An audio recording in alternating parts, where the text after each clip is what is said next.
Hi everyone, it's Lottie from Cozy Paper Trails here, and in this video today I'm going to be doing the Unpopular Opinions colouring edition video. These questions were created by Colour Mama 360 and I thought it was quite an interesting type of video to do really, because it's nice to hear other people's opinions on these things, and yeah, it's just interesting, so I thought I would join in. And whilst I am answering all of the questions, I am currently colouring in So Many Cute Animals by Kimmer Parish.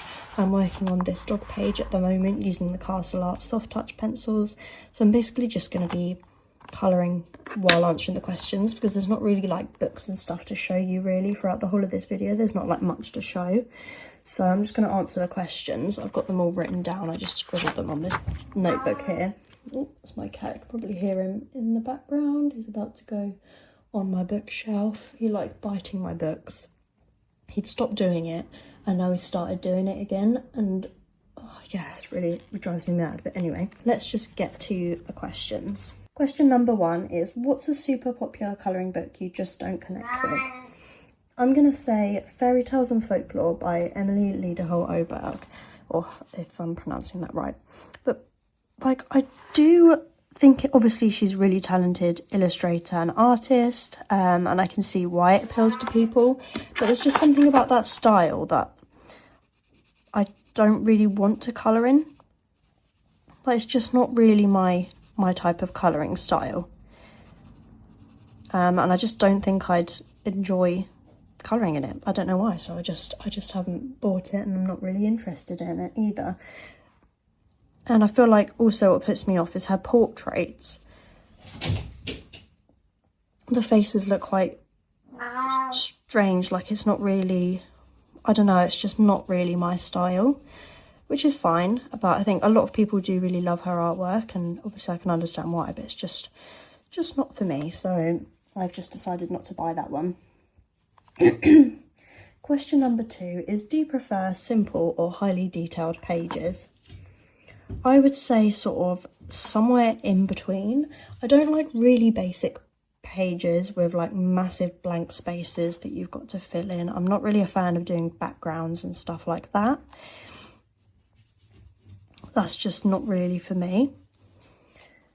But I do really like detailed pages, but then I can't remember the name of the artist, the one that does like Circle of Life, and they've got a mandala book and like fantasy something, or Magical Earth or something like that. But yeah, definitely has Circle of Life. That artist, I find that too much. That's too detailed for me. There's too much going on. I wouldn't know where to start with that. But I'd say the perfect kind of level would be something like this book, for example. This kind of level here of detail. I really like the level of detail in this book. The pages are very full, but it's not too much, if you know what I mean. And then also another one I quickly pulled out because I thought I would show you is, for example, Rita Berman's books. These pages are very, very detailed, but they're not too much. Like, I don't know how to explain it. I know this is very busy and there is a lot going on, but there's not like too many teeny little fiddly bits. I don't really know how to explain it, but like these ducks, for example, are nice size. They're not too difficult to colour. Yeah, like, well, okay, this is quite busy, but I still would enjoy colouring that.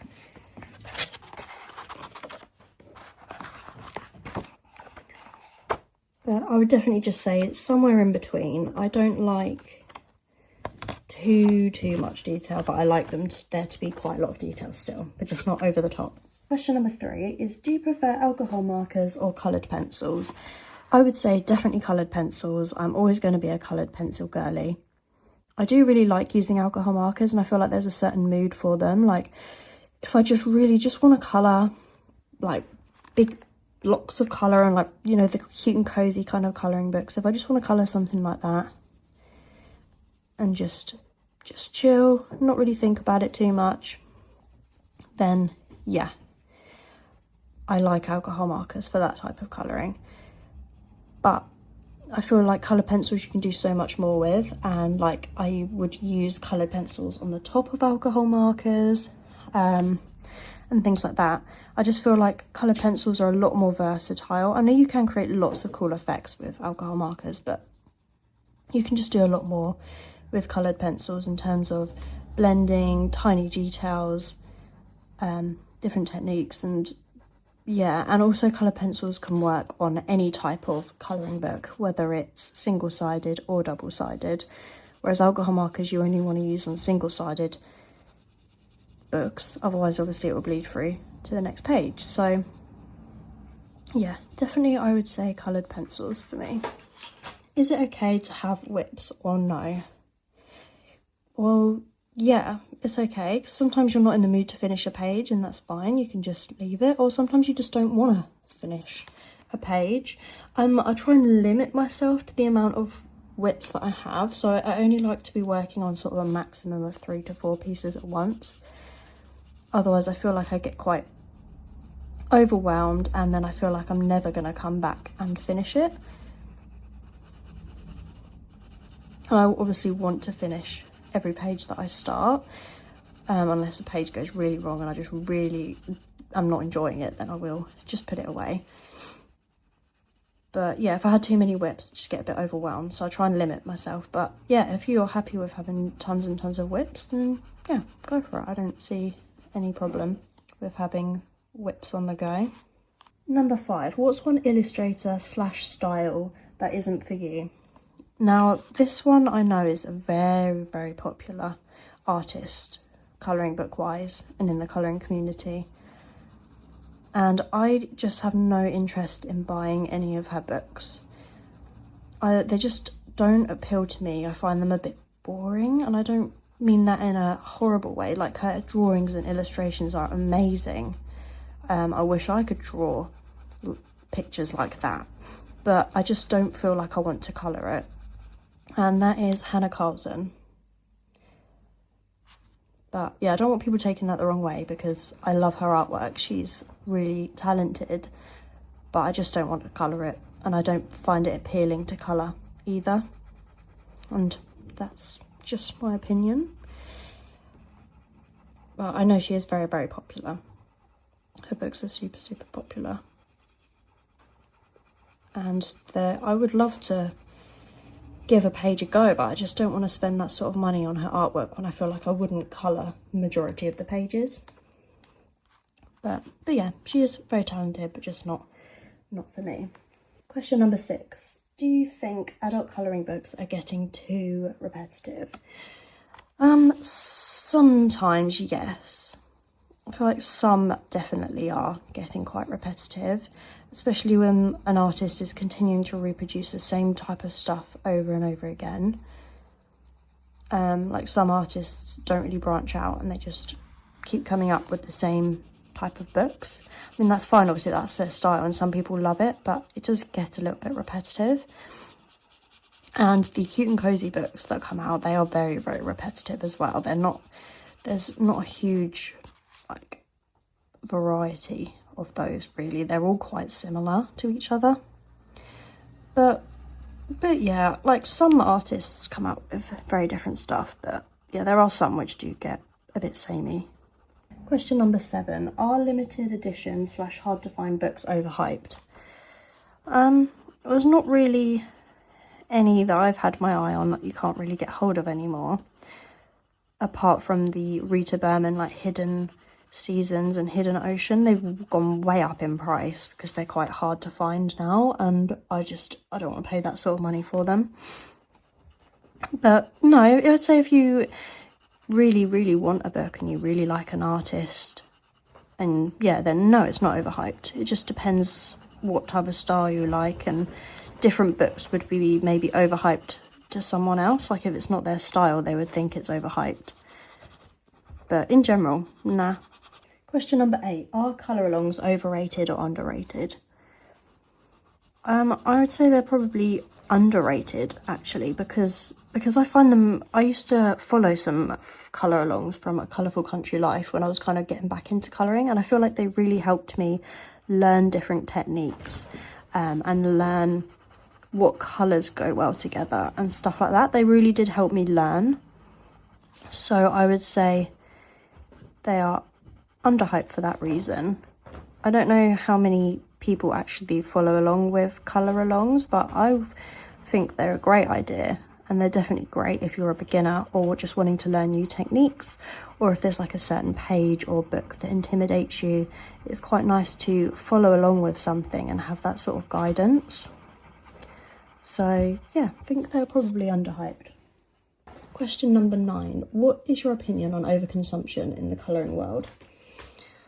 I know there are some people with colouring book collections that are absolutely huge. They've got hundreds and hundreds of colouring books, and I find that pretty insane. Like, I would, like, obviously if you want to collect them, I'm got nothing against it, like, go for it, it's your money, do what you want with it. But I kind of, for me, I'd rather have a slightly smaller collection and get to every single book that I have and colour lots in each book, rather than have loads of books and maybe colour 1 or 2 pictures in each. But that's just my opinion. Like, if you want to collect loads and loads, that is fine. And the same with like art supplies. I've got like 3 coloured pencil sets, and I think that's enough for me. Because they all work slightly differently on different papers. I don't feel like I need tons and tons of pencil sets, but I can see the appeal, because it's always really tempting to be like, oh, love a new fresh set of pencils, you know. But yeah, I just wouldn't want to go overboard. Yeah, I'm filming on my phone. And my storage was just full on my phone, so I need to have a little sort out on there, because yes, I've just deleted a few things.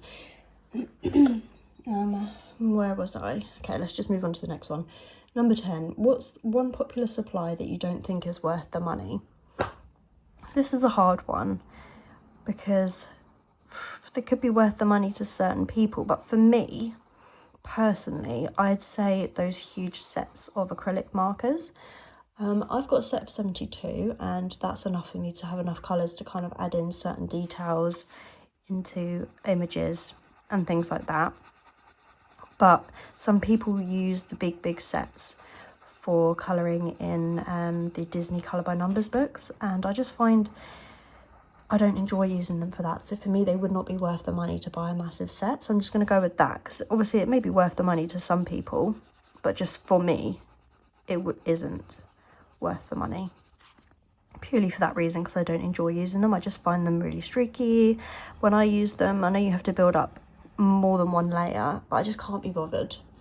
I prefer, when I do my colour by numbers, I use Crayola Super Tips, and I just do one layer of that, and I know the numbers show through, which isn't everyone's cup of tea, but it doesn't bother me, because I just I get enjoyment out of using those pens in those books, and I just don't enjoy using acrylic markers in them. So that's probably what I'm gonna say for that question. I don't really have a better answer. And then now we're going into true or false questions, so these will be a bit quicker. Number 1 is, you don't need to swatch art supplies. True. I don't think you need to swatch art supplies if you just want to colour, and you can always test the colours on a piece of paper next to you instead of swatching all your colours beforehand. I don't normally swatch my pencils or pens unless they come with a swatch sheet. So for example, I'm using the Castle Arts pencils now. They came with this swatch sheet, so I just filled all that out. But you don't need to. I do find it useful, but all my other sets I don't bother with. I've done swatches of some of them, but I never use them. I just use the swatch sheet of those Castle Arts ones that came with it. But otherwise I wouldn't have bothered, to be honest, so no. Question number 2 is, cute and cozy books are worth the hype? I would say yes. True, I guess, for certain types of colouring. But if you're doing, I don't know, I just feel like for some people they wouldn't be worth the hype. I mean, for me they are, because they're really fun and they're a good break between doing detailed coloured pencil pieces. But I definitely think the craze has gone quite far now, and there are so many comfy, cozy colouring books out there now that it's quite overwhelming. I've got a few of them. I think I've maybe got like 5 or 6 cute and cozy colouring books, and that's probably enough for me for the moment, because for me they're just sort of little breaks in between other colouring pieces that are more detailed. Question number 3 is, collecting colouring books is part of the hobby. And I would unfortunately say this is true, because it is really, really tempting to buy colouring books, especially when you're watching other people on YouTube and TikTok and stuff like that, and you're seeing these really beautiful books. It's so tempting to just add them to your collection. And sometimes I just like looking through my books and just looking at the pictures and the artwork, which sounds a bit sad, but it's just nice to do that sometimes. So I would say, yeah, it is part of the hobby, unfortunately. And I say unfortunately just because it's not great for the bank account, but it's good for the brain and the mind and the mental health. Number 4 is, you need social media to really be able to participate in the colouring community.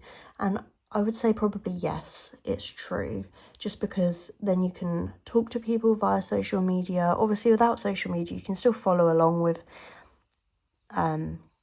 like, I don't know, you know, when people post like mermaid, for example, you could still follow along with that, but you just wouldn't be able to share your artwork or do buddy colours or take part in certain other challenges or colouring groups. So I guess, yeah, you kind of do need social media these days to participate. I've only recently sort of joined the colouring community. I've got an Instagram, a TikTok and this YouTube channel. This YouTube channel actually used to be a reading channel, but now it's kind of mostly colouring, but I do a bit of other cozy hobbies, like book content and stuff like that, really. But yeah, I do think you kind of do need to have social media to actually participate in the colouring community and like socialise with other colourists and stuff like that. Okay, number 5. Colouring is not something that you do at the same time as other stuff, and I would say this is definitely false, because there's never a time that I'm just colouring and doing nothing else. I'm always doing something else at the same time. So whether that be watching something on TV, like a film, usually a film I've already seen, or something I don't have to pay 100% attention to, or I will have YouTube on, be listening/watching that, or I listen to an audiobook as well, so that I'm never just colouring on its own. I'm always doing something at the same time. Number 6 is, budget art supplies are just as good as artist quality. I would probably say false on this one, just because you can't compare, for example, Crayolas to Faber-Castell Polychromos. Obviously the Crayolas are going to be not as great. I mean, it's not obvious. I mean, there are some budget art supplies that are probably absolutely amazing, but for example, Crayolas, the colour payoff isn't as good as the Polychromos. They blend, and Polychromos blend a lot nicer and that kind of thing, so you just can't compare the two really. But obviously Crayolas, yeah, you can create amazing artwork with them. It just might take a bit longer, or the blending might not be as easy, or something like that. So yeah, that's my opinion on that one. And then the final one is, the quantity of completed pages compromises the quality of them. Not really, because I'd say people that complete many pages in a month, they probably just have more time. The only time it would like compromise the quality of is if you're physically like rushing to complete a page, which I mean, sometimes I do that. I'm guilty of that. If like I'm colouring a page and I'm just fed up with it and I want it to be done, I do sometimes sort of rush the last bits, and then I know that it could look better than it does, but that's just my own fault. So not really is my answer to that one. And that is all of the questions for this question thing. It's not really a tag. I mean, I guess it could be a tag, but please let me know your opinions in either a video or in the comments below. You can let me know if any of your opinions differ to mine, or if you agree with any of my opinions. I will also put the questions in the description as well, and also the link to Colour Mama 360's video, so you can go see the original creator of these questions and this like tag video thing. I hope you enjoyed the video. Please give the video a like if you enjoyed it and subscribe if you'd like to see more from me, and hopefully see you on my next video. Bye for now.